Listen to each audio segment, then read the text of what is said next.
Thomas Rhett, how are you? What's up, man? How you doing? Pretty good. Good to talk to you. I got your mail yesterday at the house. I got a box, and I don't drink, but Thomas Rhett said, "Hey, I'm going to send you some tequila." I said, "Hey, Caitlin, we'll drink a little bit of tequila." And so I haven't tasted it yet, but from what I hear, it is quite tasty. So you're in the tequila business now. I know you're hurting for money. So what's up with this? Yeah, man, in the tequila business with my cousin Jeff, who lives down in Valdosta, who sources pecans for a living. And this idea really started a few years ago out in Colorado. We were on a ski lift and decided that we love tequila and we wanted to start a company together. And here we are 3 years later, and I can't believe it's finally out. So I appreciate you talking about with me this morning. It's pretty cool because it comes in this box. It was the tequila, and then there was a bottle of Topo Chico, and there was a lime in the box. Hey, that's the ranch water. Yeah. Yeah. It was a whole thing. So this cousin of yours, has he been in tequila before? Like, why did you guys decide to do this? Man, so me and Jeff, although we're third cousins, we kind of are like brothers, and we kind of grew up together. And our families go skiing together every year. And me and Jeff have always talked about starting something together, whether it's a hunting apparel line or a fly fishing rod company. Like anything that we get into it really, really hard. And tequila is something that we kind of became connoisseurs of about 5 or 6 years ago. And it kind of just seemed natural to start it very grassroots, very organic. And so that box you got, that's kind of how we drink it. So we kind of wanted to send it to people in ways that me and Jeff would drink it. But it's also like a super sipping Blanco. So you really don't need anything except for like an ice cube and an orange peel. That's my favorite way to drink it. So super smooth, but also pretty bold as well. So it's called Dos Primos Tequila. Am I saying that right? Yes, Two sir. cousins. Yeah, two cousins. I'm going to come back Two to this in a cousins. second. I have a couple other things to talk to you about if you don't mind. yeah, man, for sure. You have a streak of 10 number ones right now. Did you know that? No, I actually did not know that. You have 16 total. This is your life segment, Thomas Rhett. You have 16 Thanks, number man. ones total, but you have a streak of 10 number ones in a row. How about that? Yeah. I mean, It's insane. what is It's it? insane. Is it though? Like I think It people. is. I mean, you don't do anything that doesn't come out and people aren't in love with it. At this point, wouldn't you be disappointed if it went number 2? I don't know if disappointment would be the right word. It is pretty interesting though when you start to get into having like a streak like this, and there's a lot of artists that have some really good streaks. But I think as you continue to go, you go, well, man, maybe this record has to be better than the last one, and this has to say something different than the last, and all you can do is hope that people like it. And if it ends up going number 1, it really is a huge reward at the end of the tunnel for sure. I'm going to ask you a tough question here, Thomas Rhett. If you had to eliminate one of your number ones and never play it again the rest of your life, which number one would you eliminate? Probably Star of the Show. Now, didn't that song sit for a long time? Like, what was the story of that song? Yeah. So we were like at the end of a record cycle. And I remember this song, I played Star of the Show on YouTube in like 2013, and a bunch of people kept asking why I never recorded it. And just on a whim, we recorded it, and it turned out really great, and we put it out, and it became a hit. And I don't know. I think that would be a moment in my show where, like, if you're not like a really true fan, you don't really know that song. Does that make any sense? But it was a number 1, so I think It was Everybody number knows one. it. yeah. But now it's the one I sing every day when I come into work. I'm always singing "Star of the Show." No, you don't. I do have a couple other things. I want to brag on you for a second. Thomas Rhett wrote a couple songs on Morgan Wallen's new album. I'm gonna play a couple clips here. He wrote "Whiskeyed My Way." Here's It wasn't my buddies, it wasn't my mama, it wasn't no self-help how-to. and he wrote "You're a Bartender" for Morgan Wallen.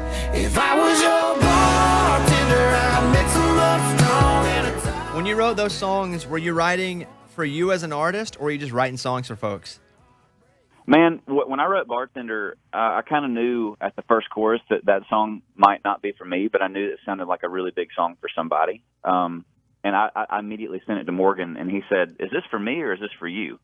And I said, "This is for you if you want to do it." And he fell in love with that song and recorded it. And but "Whiskey My Way" was a hard one to kind of give up. That was like one of my favorite songs I wrote on the road last year. But for some reason, I wrote kind of a lot of songs, not necessarily in that vein content-wise, but musically, that are going to be coming out on my new record. And so it kind of felt like something that maybe Morgan would do a whole lot better than I would, and he definitely did. But that's the record to be on, man. I could not be prouder for the guy. He's become a good friend of mine, and And for him to think a couple songs that I wrote were good enough to make that amazing project, that's a really huge honor for me. What do you think about a guy like Morgan Wallen, kind of on a very small record label, Yeah. kind of doesn't, has a different look about him. People are like, this guy's got cutoffs, got a mullet. And now he's, one of the biggest things in the format. What do you think about a guy coming on and bursting on the scene like that? Dude, I think it's just amazing for the genre. I think what it does is it really encourages people that may not even have a record deal right now, but are searching for one, and just also realize that like you can do it organically. You know what I mean? Like you don't have to have all this big fancy stuff. Like you can go write just amazing songs and just have a charisma about you that's just interesting to the world. And I think that's what Morgan is. I mean, he's a great songwriter, first of all, great entertainer, and when you hear his voice, there's no denying who is singing that song. And he's a good dude, man, and I love watching good people win. All right, Thomas Rhett is on. I have a couple business proposals for you that I've come up with. I want you to listen to them before you reject them, okay? Okay. So I've got a few ideas here. First of all, I think you should launch Thomas Rhett's Pets. It's a petting zoo, but instead of pets, we sell tickets for people to come and pet you. It's really expensive. Oh, my. Thomas Rhett's Pets. No? Okay, I have another one. I don't think anybody would come to that petting zoo. How about this? Thomas Rhett's Sweats. It's a line of sweatpants, but it's your face on the butt, but your face making different expressions. If it's like happy sweats, sad sweats, Thomas Rhett's Sweats. I could get behind that. Okay, how about Thomas Rhett Vinaigrette? Forget about Paul Newman salad dressing. Thomas Rhett is the next big thing. Your Thomas Rhett Georgia Vinaigrette? Come on. Dude, 100%, man. We need to have a brainstorming session after this because you got the ideas. Thomas Rhett Sweats is the best, though. And finally, this is a joint venture. It's kind of awkward to run this by you in front of everybody because it's something TR and I can do together.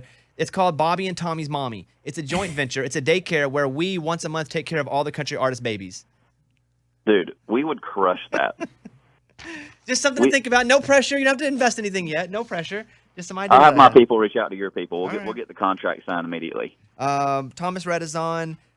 Let's see. Anything else I want to mention here? I want to play What's Your Country Song. It references 16 country hits. You know in 10 or 15 years, you're going to have artists doing this about you, right? When you're going to be in their songs talking about the good old days. Oh, my goodness. I can't even think that far ahead. I'm taking it one day at a time right now. Okay. Last question. This is a big one. It's tough. And if you need a few seconds to think about it, it's okay. Which 90s country hit do you wish that you had written?